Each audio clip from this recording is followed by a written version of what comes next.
guys are tremendous. This is a tremendous troop, and I hope you young men all realize that.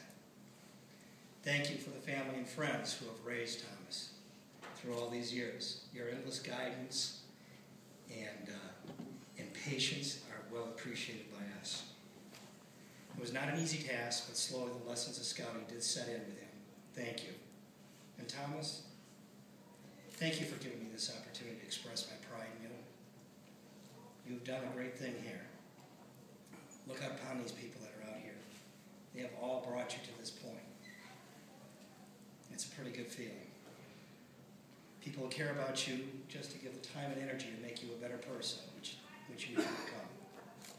The Pucks, the Potters, the Newquists, your mother, your grandmother, your sisters, Lori and Monet, they've all been there for you and they've all guided you up to this point. And your troop, all of you guys, you have made him a better person, each and every one of you. As a parent, all you really can wish for is that your child does their best. As I look around the room, I see those people, the people that you've chosen to guide you. You have done well on who you've chosen. You've come to live by the Scout oath and law, and I believe those first 3 words that we heard today, on my honor, sum it all up. You had to learn how to do your best. It didn't come right away. It came over time, and that's what you guys have out here. You have the time, and you have the support group. Remember Mr. Anderson in the popcorn sales. Guys, don't forget the popcorn sales. It matters. Thomas was a shy boy, but he had to get out of his shell, and he learned how to sell, and he learned those lessons from Mr. Anderson. You younger ones don't know, but the older ones, you know the energy that Mr. Anderson gave there. And I think Mr. Rem wants you to try to do better than what Mr. Anderson ever had, so please get out there and sell. But it made Thomas mature. It made him a better man. But after that, you have to remember Mrs. Skirker and Mrs. Korn, and you have to remember Mr. Douglas and Mr. Ken and Mr. Ross for keeping you alive. I think that was a difficult task. But then you moved on. Every summer, you came back from camp, and you had grown to something more than when you left the house. I remember the first time you started believing in yourself, and it was the summer that you decided to go to Sea Scouts. It was unfamiliar for you. You didn't know the people, but you jumped in and did it. And you accomplished something. You got your scuba diving license. Only one of 2 people. You believed in yourself. After that, and I think you can realize how important it was to do your best. Because it was because of that I think you got your job as a counselor. It was a very big aid in helping you there. And then you were the counselor in the Armory Division. Your mother worried many nights. But you had the responsibility. You knew how to take it, and you know how to handle it. And you not only excelled, personally by becoming, distinguished NRA expert, and I don't know how many calibers of guns and handguns and all that. You did your best, and that showed.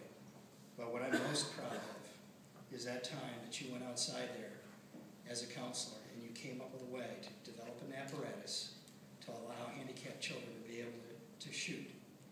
Something that they never thought they could do, and you made it possible for them to get their merit badge in shooting. I'm most proud of that.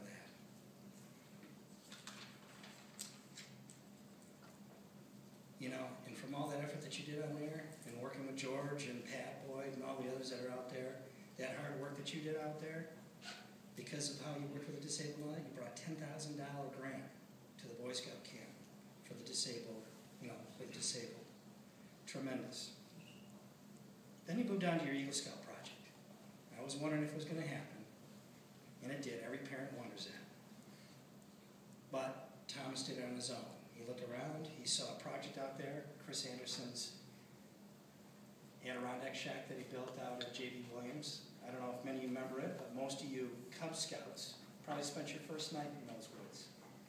And I hope for the next 50 years, your children and your children's children will. But you took it. You took it on, and you did it yourself.